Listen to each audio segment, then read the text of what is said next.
Buenas noches, bienvenidos al coloquio número 496 desde el Instituto de Cultura Puertorriqueña. Esta noche tenemos un programa especial como todas las noches, pero en este sentido, ¿verdad? Ya que estamos básicamente en la víspera de la víspera del Día de Todos los Santos, o lo que comúnmente conocen como Halloween, pues tenemos un pequeño especial. Esta vez no va a haber un invitado, esta vez voy a estar haciendo yo la presentación. El tema, Ana de Mena, magia e Inquisición.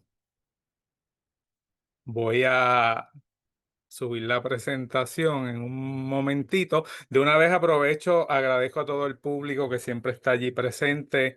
Llevamos, como mencioné, 496 episodios. El jueves vamos a tener doble tanda. Tenemos una transmisión a las 2 de la tarde, que va a ser el episodio 501.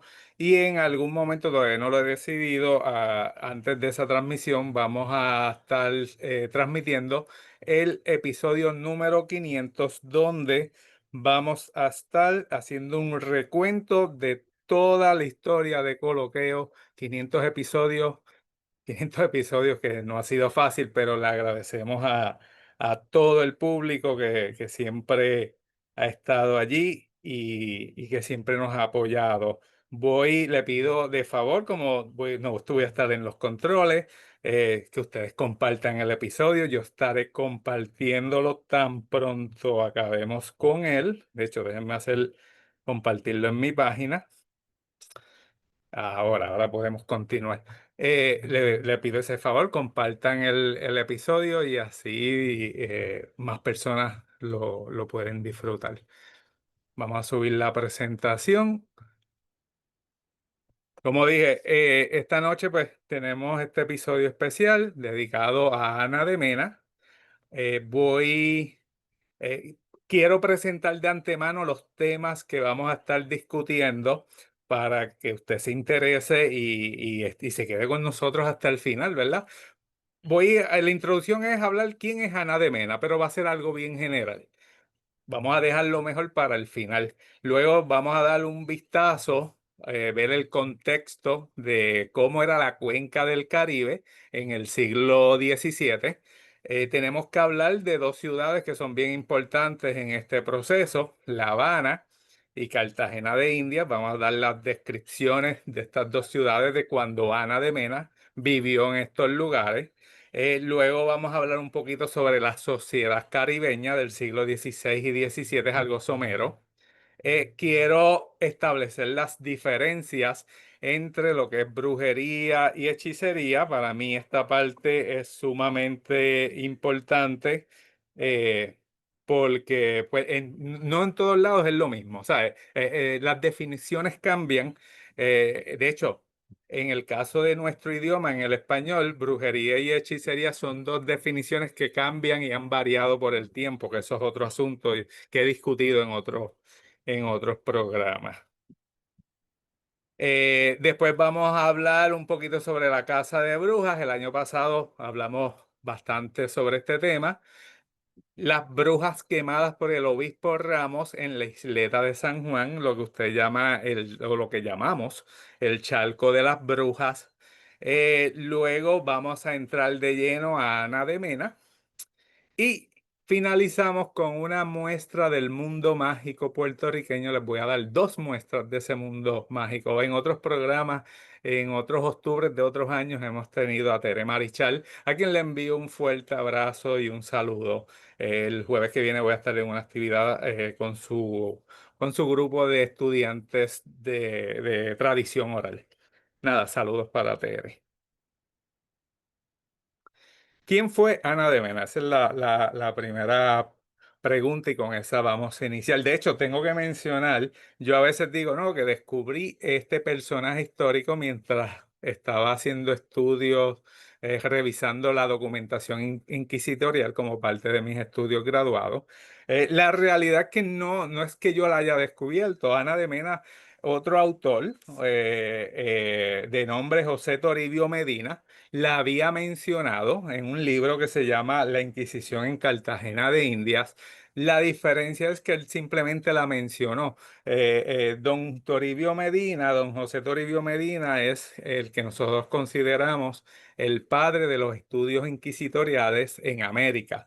Él desde finales del siglo XIX estaba haciendo investigaciones en el archivo de Simancas, dirigidos a conocer a fondo la realidad histórica de lo que representó la Inquisición en América, y él escribió, redactó varios libros sobre el tema. Uno de esos libros se lo dedicó a Cartagena de India, y como les indico, él menciona en dos ocasiones a Ana de Mena, pero en ningún momento dice que es puertorriqueña. Claro, él no lo menciona porque él está haciendo algo más general. Cuando yo me pongo a investigar, pues descubro y veo que Ana había nacido en la isla de San Juan Bautista, o sea que aquí, Puerto Rico, ¿verdad? Ana de Mena fue una puertorriqueña mulata libre, eso es bien importante, mulata libre, que nació cerca del año 1608 en algún lugar cerca de la ciudad de Puerto Rico, hoy día San Juan. Eh, Ella luego pasó a residir a La Habana, que eso no está muy claro de cómo pasó, pero se mudó a La Habana. Allí ejerció el oficio de hechicería. De hecho, el 25 de junio de 1628, cuando ella tenía unos 20 años, fue presentada en un auto de fe. En esta ocasión es juzgada por hechicería, o sea, ella estaba viviendo en La Habana y en La Habana comienza un proceso inquisitorial en contra de ella, que lo envían al tribunal per se, al tribunal que estaba establecido en Cartagena de Indias. Ahorita voy a explicar por qué a Cartagena de Indias. Y allí se dio el proceso y culminó ese 25 de junio de 1628. Debo mencionar que el auto de fe es la culminación del proceso inquisitorial y es un acto público donde los acusados son exhibidos a la población y se les dicta la sentencia. Luego de cumplir su sentencia, que de esa también lo vamos a hablar ahorita con más detalles, cuál fue su sentencia, Ana decide quedarse en Cartagena de Indias. Lo curioso es que en esa sentencia a ella se le prohibió quedarse en Cartagena de Indias. Ella tenía que cumplir la reclusión que tenía que cumplir y se tenía que ir de Cartagena de Indias, pero ella decidió quedarse. También lo vamos a explicar más adelante por qué ella se quedó. Bueno, lo vamos a explicarlo desde ahora, ya que era un lugar propicio para ella desarrollarse en lo que mejor sabía hacer. Ella conocía las artes mágicas, ella trabajaba la magia, y ahorita también vamos a discutir por qué se da eso. No obstante, quedándose en Cartagena de Indias, es acusada nuevamente. Este segundo proceso comienza para el año 1632, culmina el 26 de marzo de 1633, y luego de este caso desaparece de los registros oficiales. Ella tenía o tendría en ese momento unos 25 años. Como vemos, era una mujer joven, ¿ok? Las imágenes que presento son sacadas de archive.org, de archivos que están disponibles y que no tienen ningún tipo de derechos de autor. Pues vamos a ver, vamos a examinar la cuenca del Caribe, vamos a observar un poco la geografía. Es un mapa actual, ¿verdad? Es para nosotros ubicarnos. Eh, Esta es la cuenca del Caribe que Ana recorrió. Allí, déjeme pasar, déjame ver si el cursor funciona. Aquí está la isla de Puerto Rico. Ana, pues, vivió en tres lugares distintos. En la isla de Puerto Rico, específicamente en el área de San Juan, de lo que hoy día es San Juan. La Habana, que está en esta esquina norte de la isla de Cuba. Y Cartagena de Indias, que está aproximadamente en este puntito que estoy marcando. Eh, Cartagena, el Tribunal de Cartagena de Indias dominaba toda esta región, ¿verdad? Desde 1610, un tribunal inquisitorial estaba ubicado en la ciudad de Cartagena de Indias, uno de los principales puertos del Caribe. Básicamente, la jurisdicción de Cartagena de Indias cubría la zona que va desde la actual Honduras, moviéndonos, aquí está Honduras, moviéndonos hacia el sur y llegando a Colombia, a lo que hoy día es Colombia, a lo que hoy día es Venezuela, las Guyanas y no se me puede olvidar el Arco Antillano. Antes de Cartagena de Indias, el tribunal a cargo de la región o de la isla o del archipiélago de Puerto Rico era el tribunal que estaba ubicado en la Ciudad de México. El de la Ciudad de México fue establecido en el año 1571. O sea, y quiero aclarar este punto porque este punto es importante para poder explicar algo que viene más adelante.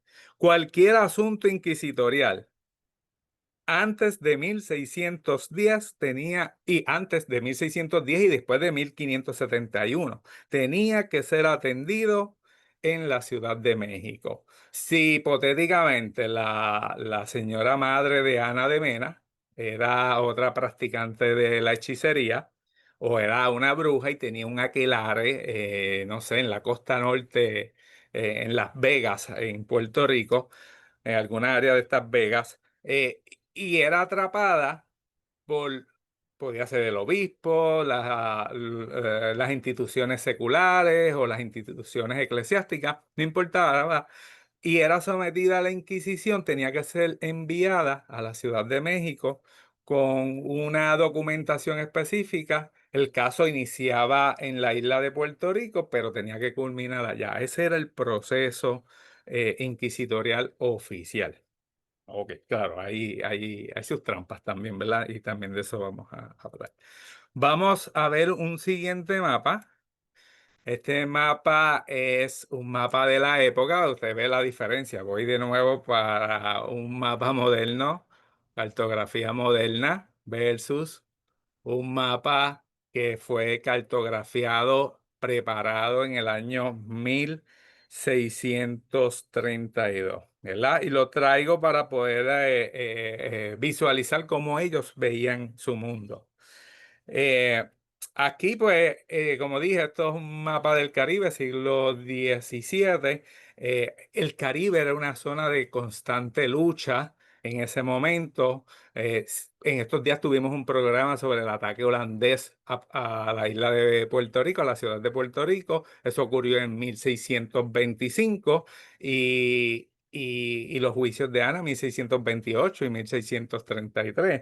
O sea, la zona era una zona de conflicto donde los poderes franceses, holandeses, ingleses estaban en constante movimiento buscando apoderarse de distintas posesiones. ¿Ok? No debemos olvidar que existían diversos grupos étnicos, tanto indígenas, quizás ya en el Caribe había disminuido, pero todavía estaba su presencia allí, y era bastante sólida en el interior de la isla. Europeos.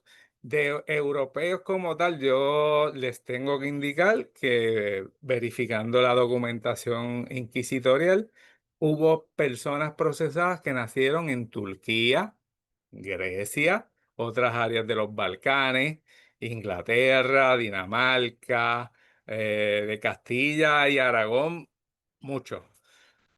Y los otros grupos étnicos procedentes de África, que eran grupos esclavizados, capturados en las costas africanas y traídos de forma forzosa al Caribe, y el Caribe se convirtió en una entrada, en un lugar de entrada de estas personas y de este sufrimiento que vivieron, ¿verdad? Tristemente. Vamos a ver las dos ciudades donde residió Ana de Mena antes de comenzar sus procesos, ¿verdad? Primero vamos con La Habana. La Habana fue fundada en 1519 por Diego Velázquez. En 1561 es incluida en la Ruta de Indias como último puerto oficial antes del viaje de regreso. La Ruta de Indias es la ruta establecida por el Imperio Español llegan desde la península ibérica, entran por el sur del Caribe, llegan a Cartagena de Indias, Ahí reciben mercancías, siguen Panamá, Veracruz y terminan en La Habana antes de zarpar hacia la península ibérica con cualquiera que sea los productos, las riquezas que se iban a llevar. Esto ayudó, el que La Habana fuese el último punto de la ruta de Indias, ayudó a su desarrollo y motivó que en el 1563 se pasara allí la administración de toda la isla de Cuba. O sea, La Habana se convirtió en la capital de la isla de Cuba. Antes de ser la capital, anterior a La Habana, era la ciudad de Santiago, que estaba ubicada en la parte sur. Años luego, en 1592, se le dio el título de ciudad. Como mencioné, era el último puerto y lugar de reunión de la flota española antes de partir hacia Sevilla, con todos los tesoros y riquezas que se habían acumulado. Según el fraile carmelita Antonio Vázquez de Espinosa, quien estuvo en La Habana entre 1621 y 1622, él describe que era un puerto concurrido con unos 1.200 vecinos. Un vecino, claro, un vecino es una persona, pero representa mucho más que eso. Un vecino era una composición familiar, aunque hubo vecinos que no estaban con su familia, pero alrededor de ellos había criados, podía haber hijos, había personas esclavizadas eh, y así. Sin contar familiares y esclavos, o sea, había 1.200 vecinos, no, este fraile no contaba ni los familiares ni esclavos, pero eh, a esto hay que sumarle la población flotante. La población flotante es la que no vive específicamente en La Habana, pero que está constantemente en movimiento y llega allí, se establece por un periodo y luego se retiran. Estos eran marineros, militares y hasta aventureros. En el análisis que realiza el historiador cubano Isabelo Macías Domínguez, se estima una población permanente de cerca de 6.000 individuos. De esos 6.000, este historiador estima que 3.000 eran personas esclavizadas, o sea que la cantidad de personas esclavizadas en La Habana era bastante, bastante. Al sumarse la población flotante, los números se duplican, o sea que podemos tener en La Habana, en el momento pico, unos 12.000 habitantes. Todo esto convertía a la ciudad de La Habana en un lugar ideal para establecer cualquier tipo de negocio e industria. De la misma forma que esclavistas, mercaderes y aventureros percibieron a esta ciudad como el lugar idóneo para comenzar sus negocios, los practicantes de las artes mágicas vieron una oportunidad de progresar al punto que entre 1610 y 1632, en la documentación inquisitorial de Cartagena de Indias, se puede evidenciar que del 100% de los procesados por artes mágicas, el 24,4% venían de La Habana. O sea, uno de cada 4 procesados por artes mágicas venía de La Habana. Así de importante era esta ciudad.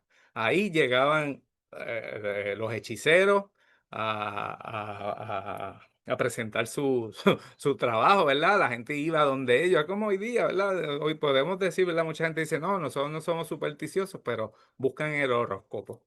Ven a alguien para que le lea las cartas, pero no somos supersticiosos, ¿verdad? Igual pasaba en aquella época, la gente no creía en esto, pero iba y se consultaba. Se ven casos de obispos, de gobernadores que visitan a estas personas, como hoy día hay personas en la política, claro, oficialmente no lo dicen, pero hay personas en la política y en los medios que consultan y realizan este tipo de prácticas. Ok, vamos a continuar. Aquí vamos a hablar ahora sobre Cartagena de Indias. Cartagena de Indias fue fundada por Pedro de Heredia en 1533. Desde el 1565 se establece que la flota de Indias va a estar pasando por esta ciudad y esto le va a dar mucha importancia al puerto de Cartagena de Indias. Años después van a empezar a fortificarlo como parte de ese plan defensivo que tenía el Imperio Español en el Caribe. Cartagena de Indias, dado a eso, se convierte en la entrada a las Indias, uno de los principales puertos, centro comercial por excelencia, y eso también motivó que cuando la corona decidió establecer un tercer tribunal inquisitorial, lo estableciera en Cartagena de Indias.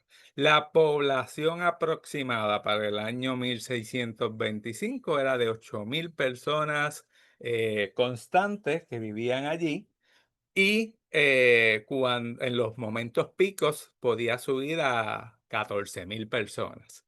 O sea, que se movía, había mucho movimiento. Y por esa razón Ana se va a quedar en Cartagena de Indias, porque ahí va a tener clientela.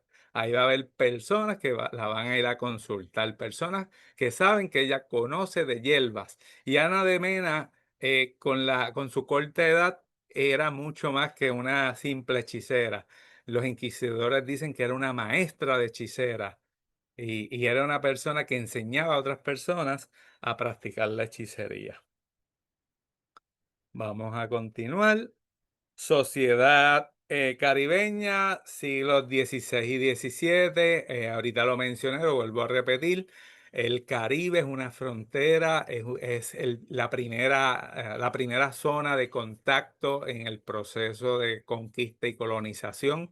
Por eso es que se dieron tantos atropellos y hubo tanta sangre, hubo tantos crímenes en contra de los nativos, porque fue ese experimento cuando llegaron los castellanos aquí, ellos, aunque tenían un plan, pero ese plan no era conciso, eh, vinieron a ver qué se encontraban.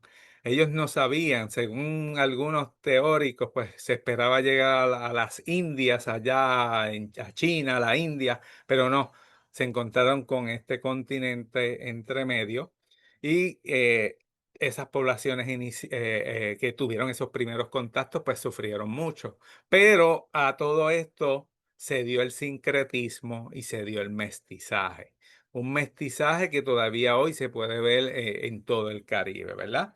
Dentro de ese sincretismo, cada uno de estos grupos, incluyendo los europeos, trajeron sus supersticiones, trajeron sus creencias, que podemos hablar de religión, ¿verdad?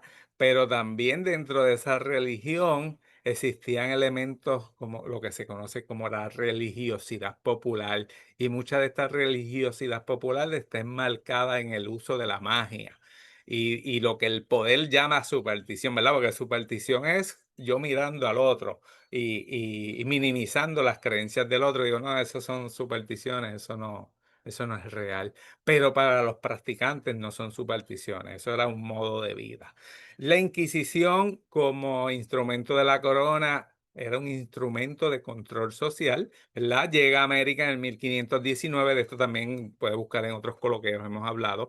Alonso Manso, obispo de Puerto Rico, fue el primer inquisidor de América o de las Indias, pero esa primera inquisición tuvo muchos problemas, no se adaptó. Yo pienso que esos primeros pasos de esa inquisición entre 1519 a 1569 fue más un experimento. Ya en 1567 específicamente, allá en la corona, se sientan los inquisidores en Castilla, en España, y empiezan a crear un plan para América, y por eso es que se establece en 1570 un tribunal en Lima, 1571 en México y 1610 en Cartagena de India. La Inquisición, esto es otra hipótesis que siempre traigo, se enfoca más en los problemas de Estado. Yo sé que mucha gente dentro de la propaganda que se ha dado en contra de la Inquisición piensa que esto era un asunto religioso. No, no. Yo entiendo que era un asunto de Estado. Por eso es el problema de los judeoconversos, de los moriscos conversos y el problema de las reformas protestantes, más que problemas religiosos, eran problemas de Estado. ¿Ok? Aquí que menciono otros tribunales, pues existían otros tribunales, están los tribunales seculares, están los tribunales reales, las audiencias, etcétera. Vamos a continuar. Ahora pasamos a las diferencias entre brujería y hechicería. Me pasar por aquí a la gente que está saludando. Gracias a todos. Gracias por el apoyo, ¿verdad? Diferencias entre brujería y hechicería. No es lo mismo. Quizás en inglés se puede hablar de que son sinónimos, pero en el idioma español es bien vivo, es bien vibrante, es amplio, y no, aquí no es lo mismo. Y de hecho, si buscamos, si hacemos la definición y la traemos desde el siglo cuarto hasta el siglo XXI, tiene sus cambios, cada una de ellas tiene sus cambios. Esta definición es la que establecieron los inquisidores para el periodo del siglo XVI, siglo XVII y todavía en el siglo XVIII básicamente seguía esta definición. Pero más que definición, lo que estoy presentando es diferencia. Brujería, ¿verdad? Se practicaba en grupos, mientras que la hechicería sí se practicaba de manera individual. Eso no quiere decir que dos hechiceras se unieran, porque eso pasaba. De hecho, había grupos de hechiceras que se reunían para aprender unas de otras y se dan varios casos. En Cartagena de Indias se dio un caso bien famoso en la élite, donde tres mujeres de la élite se traen a un esclavo hechicero y aprenden las artes mágicas con este esclavo o con esta persona esclavizada, disculpen. Este, y curiosamente el esclavizado, su dueño era un fraile. ¿Sabe? No se equivoquen con eso, ¿sabe? No era de cualquiera, era un fraile, el dueño de este esclavizado que conocía de magia y que le enseñó a estas muchachas. Pero eso es otro tema, ¿verdad? La brujería predomina en el área rural. ¿Por qué? Porque al ser grupal, en el ámbito urbano es más fácil de detectar. En la ruralía, ¿no? Ellos pueden ir al campo, a la sabana, al bosque y hacer sus rituales y tener su culto, ¿verdad? La hechicería, por el contrario, se da mucho en las urbes. Por eso es que en La Habana, en Cartagena de Indias, hubo hechiceras y desarrollaron sus negocios y algunas de ellas obtenían ganancias. Hay casos donde una de las penas de la sentencia es confiscación de bienes y en el caso de Ana pues no tenía nada porque en ese momento lo perdió todo, pero hubo casos de hechiceras que sus bienes eran bastantes y que dejaban bastante dinero a la Inquisición, ¿verdad? Este, volvemos a brujería, ¿verdad? En la brujería se utilizaba la magia maléfica, debo corregir allí eso, los ritos anticristianos, eh, y en la hechicería se buscaba resolver los problemas de amor, búsqueda de personas u objetos perdidos y beneficios en los juegos de azar. ¿Ok? Continuamos. Pasamos ahora a explicar el asunto de la casa de brujas. Aquí presento esta diapositiva. Básicamente la casa de brujas fue un fenómeno europeo y América como parte, como colonia de los países europeos, pues sufrió de eso. Pero este proceso de casa de brujas se da dentro de las luchas entre cristianos, ¿verdad? Se estima que se procesaron sobre 10.000 personas entre ese periodo de 1400 a 1750 y que se ejecutaron unas 50.000. Yo tengo aquí un listado, voy a pasar rapidito, ¿verdad? En los territorios alemanes se estima que hubo 25.000 ejecuciones de brujas. El periodo más grande fueron luego de las guerras religiosas comenzadas en el 1517, pero hay una figura que es Heinrich Krammel, que en el 1487 escribió El martillo de las brujas, él era un inquisidor y se encargó de perseguir a estas mujeres. ¿verdad? En segundo lugar, los territorios de Lituania y Polonia, donde se cree que se asesinó a 10.000 personas. Recientemente salió una noticia de que encontraron una tumba en un lugar en Polonia, donde los habitantes de esa área decían que ella era vampira, era un vampiro.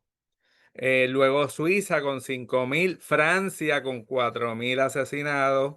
Ahí hay otro personaje bien importante que es Pierre de Lancre, que en 1609 asesinó a sobre 600 personas por brujería en el País Vasco, pero en el área de Francia. Y lo menciono porque esto también tiene que ver con lo que vamos a ver más adelante.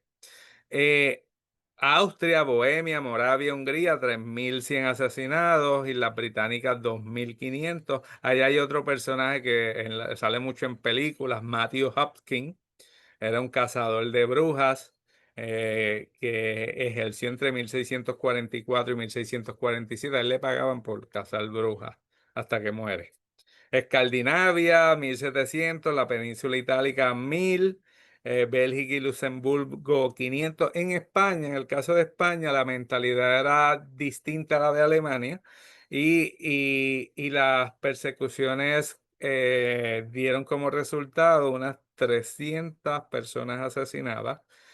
La Inquisición española, se estima que las brujas quemadas por la Inquisición española eran entre 30 a 35. En el Caribe no hubo quema de brujas. Los Países Bajos, 200, Finlandia, 115, Islandia, 22 y Portugal, 7. Vamos a continuar. Déjenme revisar los comentarios. Nuevamente, gracias a los que están compartiendo. Yo cuando termine el programa lo compartiré en nuestras redes del Instituto de Cultura. Bueno, llegamos a Puerto Rico. En este caso, estamos en el año 1591. Llega un nuevo obispo con muchas pretensiones y objetivos que él quería alcanzar, ¿verdad? Este señor, Fray Nicolás de Ramos, era franciscano, natural de Carrión de los Condes de Palencia. Esto es cerca de la ciudad de Burgos y de otra ciudad que se llama Sahagún. Y esta zona está próxima al País Vasco.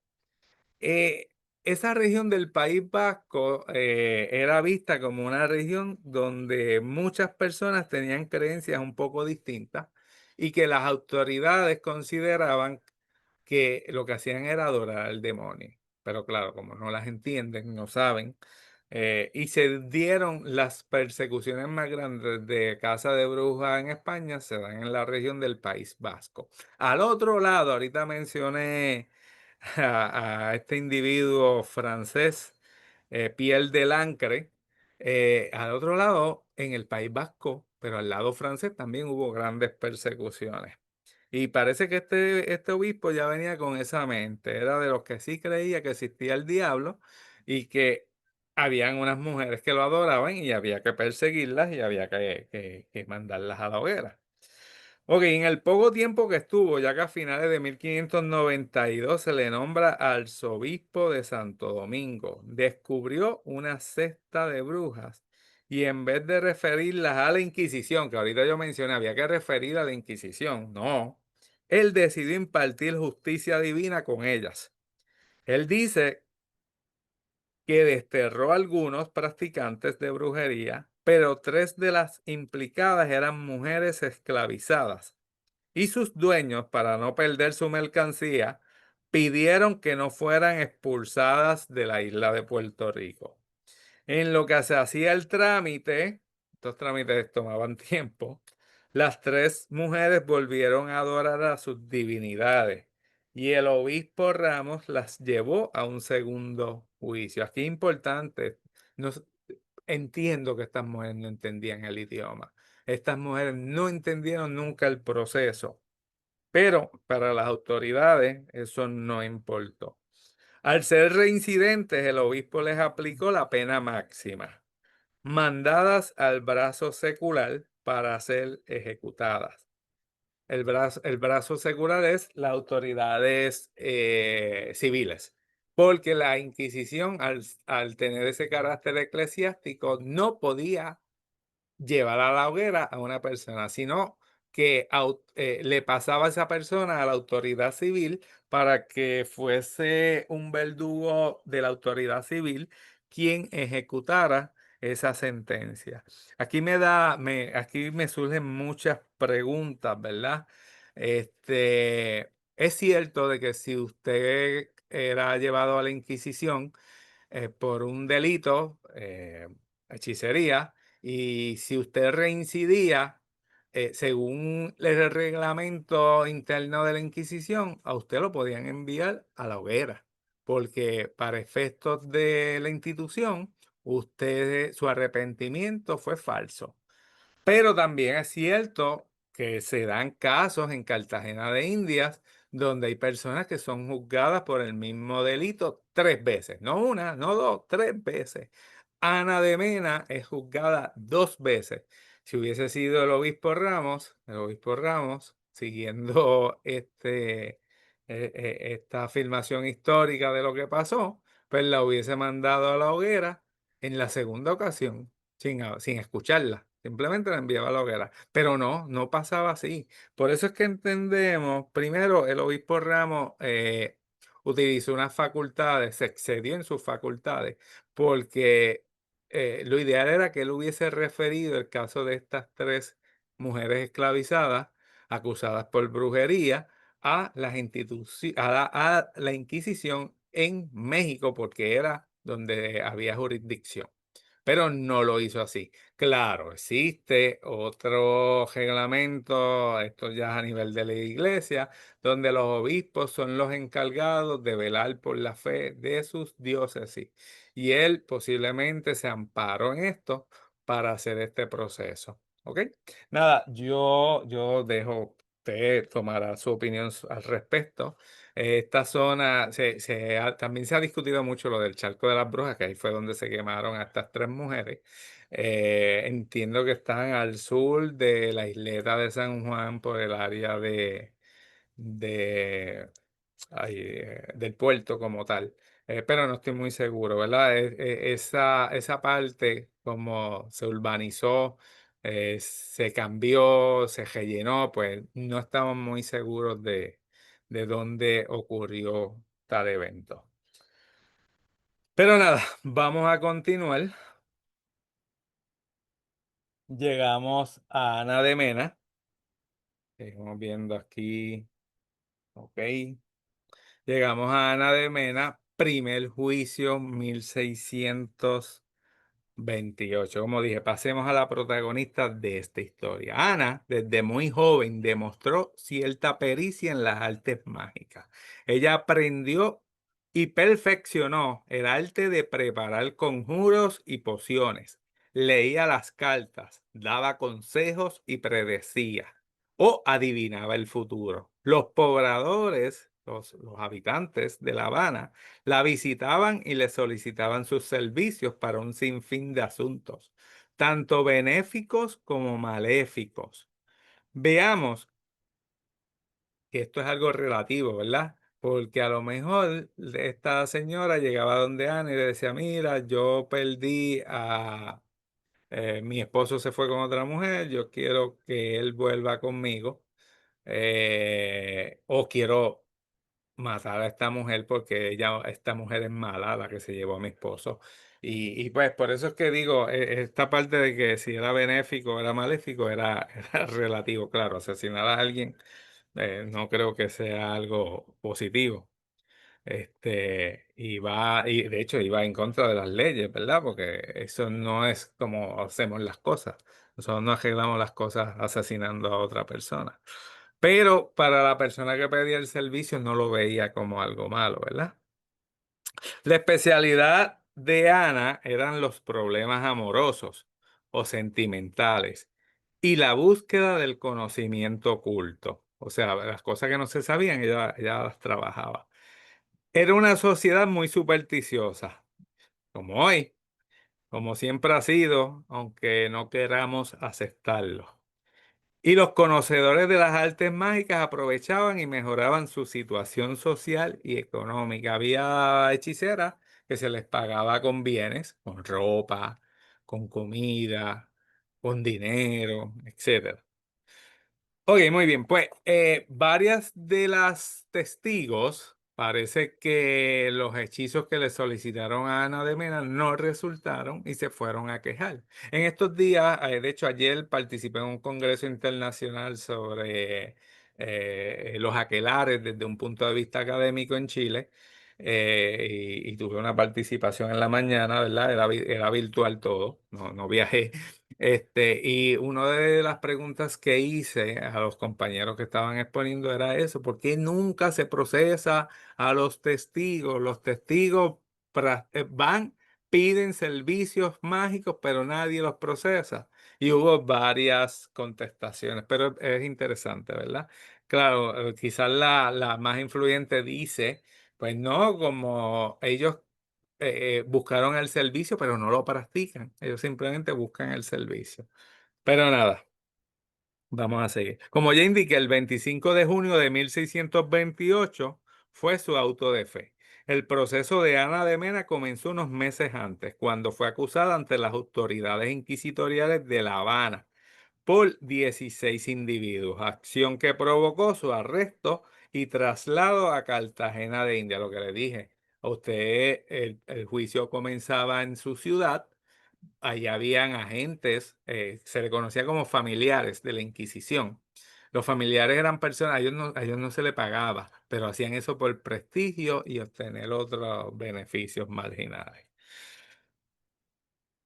Por ser considerada menor de edad, se le asignó a un abogado o curador. El curador era el abogado de los menores de edad. En aquel tiempo, la mayoría de edad era los 25 años. Si usted tenía 24 años o menos, pues usted era considerado menor de edad. Es curioso, ¿verdad? Porque con 13 años están casando a las niñas, con 13 años mandan a los varones a la guerra, pero no son mayores de edad hasta que no cumples 25. Es una legislación que estuvo vigente hasta entrado el siglo XIX. En nuestro caso, pues la mayoría de edad es 18 aquí en Puerto Rico.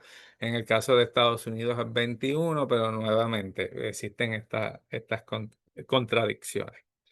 Los testigos imputaron que Ana utilizaba las hierbas para ritos mágicos dirigidos al bien querer, la búsqueda de secretos y del conocimiento futuro del porvenir o destino de sus clientes. Como parte de estos ritos, también realizó suertes y conjuros, donde demostraba, según los testigos, la utilización de procedimientos mágicos, entre ellos la del huevo con la oración de San Juan, la de medir el brazo, la de las habas, la de San Cebrián, la de Santa Marta y la del sedazo. No voy a hacer los conjuros aquí.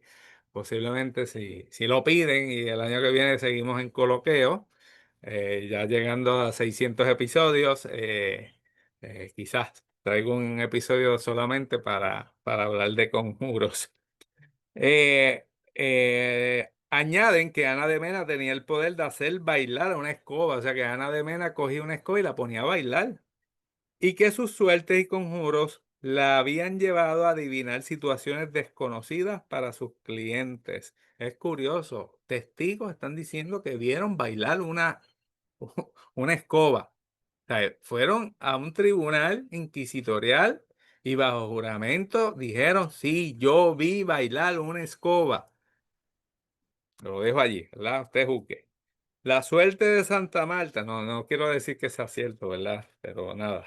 La suerte de Santa Marta era otra de las oraciones. La oración de San Juan también era utilizada para que los amigos o posibles amores regresaran. Entre los conjuros se encontraba el del umbral de la puerta, el de la piedra imán, el de la estrella, la cual ella reverenciaba y adoraba. Y otro que decía, besuete, besuete, como Cristo, cochabete. Ya que tengo ese, lo voy a recitar. Besuete, besuete, como Cristo, cochabete. Cópielo para que su enamorado nunca se vaya. Y lo digo por tercera vez. Besuete, besuete, como Cristo cochabete. Ok. Algunos conjuros que realizaban iban invocados a demonios. Por ejemplo, el conjuro al Señor compadre, donde el primer pecado realizado con un amigo, esto era un acto sexual, era dedicado a los seres maléficos. Otros conjuros considerados diabólicos eran el de San Erasmo y uno que comenzaba con dos temidos. En todos ellos se promovía el que una persona se enamorara perdidamente y convirtiera y conviviera con esa persona, ¿verdad? Lo interesante de todo no era que Ana de Mena supiera conjuros y maleficios, o que a su corta edad fuera bien reconocida, sino que era considerada, y esta parte me asombró mucho cuando la leí por primera vez, era considerada una maestra de hechiceras y que la mayoría de sus hechizos dieron los resultados esperados. Y esto es confirmado por los testigos y la misma acusada. O sea, ella entendía que ella sabía de magia. Los testigos juramentaron que ella sí usaba la magia. Para los inquisidores, y cito, parecía saber cuántas supersticiones y sortilegios la malicia humana había inventado. Los mismos inquisidores estaban sorprendidos con Ana. Ana de Mena fue a jurada de Levi, o sea, a jurado de Levi es una juración leve. En otras palabras, es que ella se arrepintió de una falta que los inquisidores consideran leve. Yo sé que con todo lo que yo he leído, usted me dice, ¿y eso era leve? Pues sí, sí, era leve, porque él no se demostró que ella adoraba al demonio. O sea, allá ahí sube la categoría. Como parte de su sentencia, fue llevada a la plaza pública. Allí comenzaba un recorrido, allá la montaron en un burro y ese burro la llevó por distintas calles de la ciudad. Era una procesión donde se exponía como hechicera. Ella estaba identificada como hechicera y era vejada por el pueblo. La gente le gritaba, le tiraba cosas. Al final se dictó o se indicó que ella sería desterrada. Ella se le dijo que iba a ser desterrada de Cartagena de Indias, que no podía estar en Cartagena de Indias, tampoco podía regresar a La Habana por al menos 5 años. ¿Ok? Vamos a continuar. Déjenme observar. Ok, vamos a continuar. Recuerden, el programa va a estar mañana ya en nuestro canal de YouTube. Ok, Ana de Mena, segundo juicio. ¿Verdad? En este segundo juicio ocurrió el 26 de marzo de 1633. Esto fue 4 años, 9 meses y un día luego de su presentación en el primer auto de fe.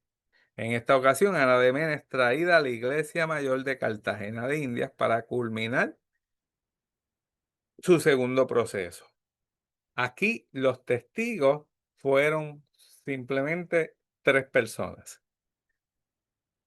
A Ana se la acusaba de realizar sortilegios, suertes y conjuros, de hechicera y de invocadora del demonio. Sobre esto último, se indica que en una noche llamó a 3 demonios. Uno de ellos fue identificado como el Diablo Cojuelo. El Diablo Cojuelo es bien famoso en la historiografía castellana.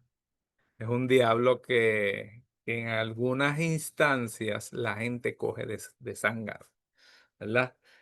No es un ser así malévolo, claro, tiene su esencia malévola, pero el castellano, como los buenos puertorriqueños hoy día, pues se creían superiores a cualquier sabiduría y pensaban que siempre podían coger de zángano al diablo cojuelo. Ana pues prometió consagrarle el primer bocado que comiese o el primer pecado que realizara. Era para el diablo cojuelo. Entre los conjuros mencionados está el de San Erasmo, el del Cedazo, el del Palmo y Estrella y el del Señor Compadre. Este último para invocar a los demonios. Entre las suertes mencionadas estaba la de las habas y la del Cedazo. En la documentación es repetida tanto para los conjuros como para la suerte. También utilizaba la oración de Santa Marta y por último se la acusaba de hechizar a personas para enamorarlas. Estando presa y conociendo que su causa iba a ser por brujería, Ana de Mena acepta haber cometido las faltas que se le imputan, incluyendo la invocación de los demonios, aunque indicó que nunca tuvo pacto con este, lo que hubiese sido un agravante en su contra. Ana de Mena fue presentada con hábito de media aspa. Su adjuración fue vehemente, adjuración vehemente del segundo grado.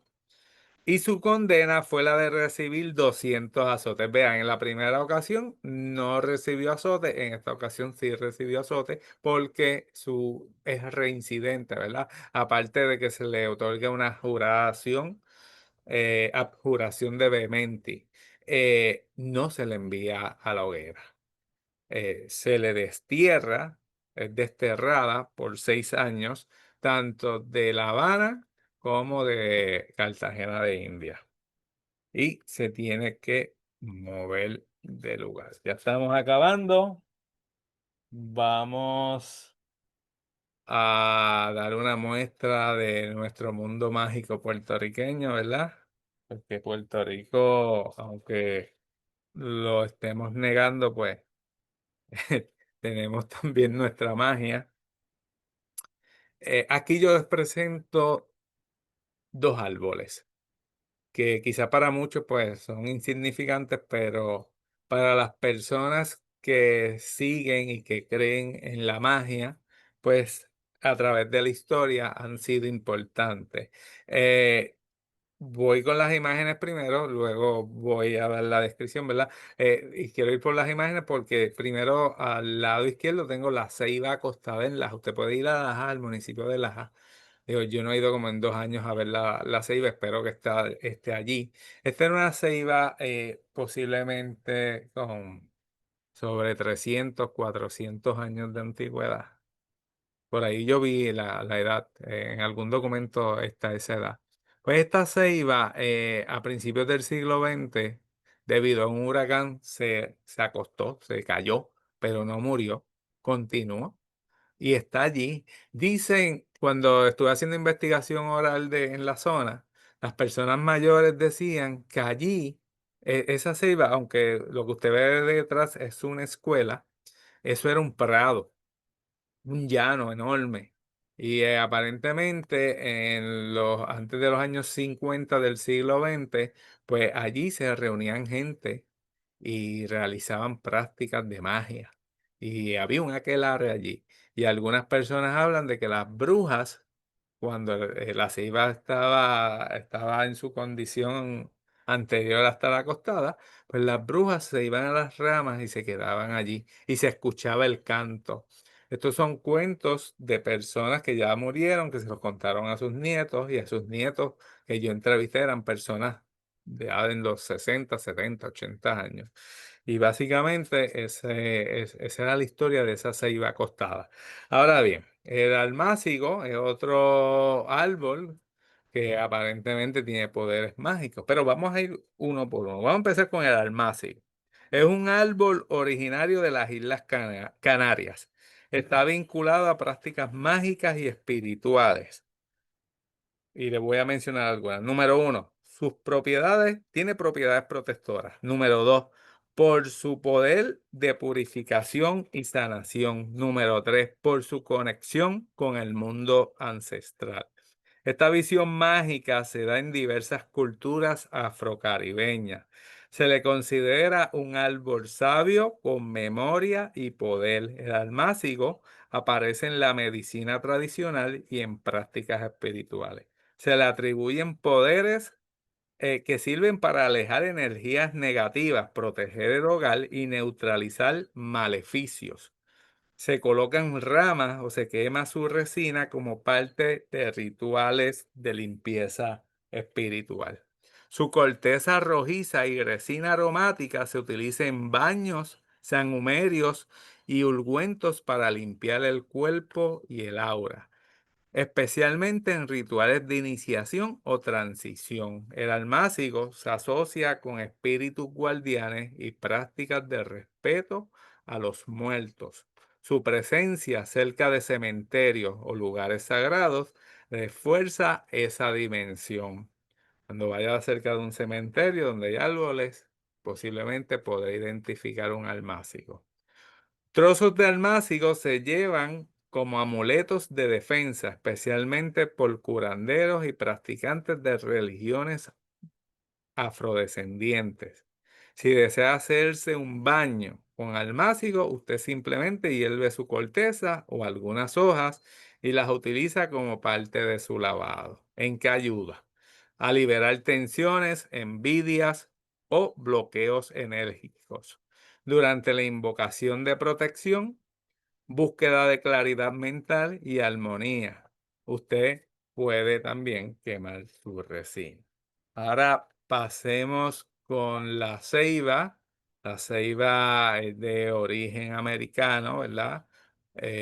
Según estuve buscando, más que el Caribe se originó en América del Sur. Y también se cree que cuando hubo la división del continente africano con el continente americano, que es esa parte que usted ve allí entre Brasil y la región esa del Golfo de Guinea en África, que eso en algún momento en la historia geológica de este planeta estuvieron unidos, se piensa que cuando ocurrió esa división, de allí hubo una división también en algunos tipos de árboles y ahí estaba incluido la ceiba. Pero nada, vamos con lo que tengo de la ceiba. La ceiba es de origen americano, aunque hay variantes en África. Producto de cuando ambos continentes se separaron. La ceiba es considerado un árbol sagrado en diversas culturas y tradiciones, especialmente en las culturas afrocaribeñas, mesoamericanas y sudamericanas. Se le atribuyen poderes de protección, conexión con los ancestros y vínculo entre el mundo terrenal y el espiritual. La ceiba es venerada como símbolo de resistencia, sabiduría y poder espiritual. Muchas plazas y cementerios tienen una ceiba como guardiana simbólica. En contexto indígena, y desde el punto de vista de, de algunos grupos afrodescendientes, su presencia marca lugares sagrados, cruces de caminos o espacios de iniciación. Para los mayas, la ceiba representa el árbol que conectaba el cielo, la tierra y el inframuro. Sus raíces profundas y copa elevada simbolizan el eje del universo. En otras tradiciones representa un templo vinculado al tiempo, la sabiduría y los ancestros. En este templo habitan los espíritus y la sombra del árbol protege a quienes buscan guía espiritual. Si usted le habla a la ceiba, debe hacerlo con respeto y si tiene que cortar alguna rama o su tronco para uso comunal, o sea, en el caso de los indígenas, para hacer canoas y cayucos, debe pedirle permiso de manera espiritual. La ceiba es un punto de encuentro con los muertos y los guías espirituales. Si usted está cerca de una ceiba, esto sirve para alejar energías negativas y fortalecer el campo espiritual. Las hojas, cortezas o raíces se usan en baños rituales para limpiar el cuerpo y el alma. Por último, la ceiba representa una conexión con los ancestros. Y nada, mi gente, me escribe Sandra Santana, saludos. La ceiba es de una belleza magnífica. Yo le llamo el árbol de la vida. De hecho, en algunas referencias espirituales mencionan lo que ella lo que Sandra, saludos Sandra, acaba de mencionar. Lo conocen como el árbol de la vida. Un árbol donde se puede sentir el contacto del mundo espiritual con el mundo real. Bueno, voy a quitar la presentación. Tengo allá detrás a el aquelarre de Goya. Quiero agradecer, como dije ahorita, van 400, déjame que lo apunté y se divide.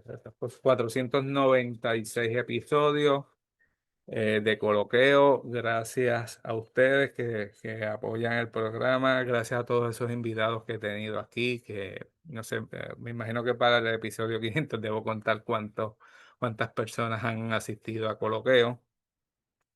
Este, pero no, gracias a todos, ¿verdad? Esperemos que el próximo semestre el programa continúe. Ya yo sé que el jueves tenemos el episodio 500. El jueves va a haber dos episodios. A las 2 de la tarde tenemos un episodio que ya fue grabado con la gente del Centro Cultural de Sabana Grande, que los entrevistamos el martes pasado, y ese vídeo va a salir el jueves. Y ese sería el episodio 501 y el episodio 500 sería anterior a ese mismo jueves, posiblemente o a las 10 de la mañana o a las 12, todavía no he decidido, hay que ver la agenda de trabajo. Gracias, Sandra, nuevamente. Este, antes de despedirme oficialmente, pues nuevamente gracias a ustedes que el programa se ha mantenido y aunque hemos tenido periodos que no se da, pero pues ya eso está fuera de mi alcance. Nada, mi gente, gracias. Los espero seguir viendo. Y nada, me despido para poder compartir el programa en los 20 canales que usualmente lo comparto. Y cualquier cosa me contacta. Buenas noches.